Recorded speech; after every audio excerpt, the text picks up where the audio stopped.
म्हज्या बऱ्या देखणाराक सबस्क्रायबरांक आनी इश्टांक बरें आवडटा. हांव Joshua Rocha Pereira, Joshua de Agasaim, global Lorry Travasso हाच्या सिंगींग कॉम्पिटिशनांत नंबर 1 हांवें सोलो सिंगिंगांत भाग घेतला आनी आवडटा.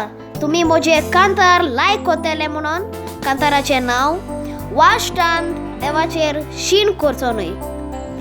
बरोयनार आग्नेल रोचा पेरेरा. म्हजो डॅडी ह्या कांतारांत हांवें म्हजें म्युजीक तयार केलां, तशेंच एडिटींगूय म्हजेंच. परत म्हणटा लायक आनी सबस्क्रायब करूंक विसरो नाकात. देव बरें करूं.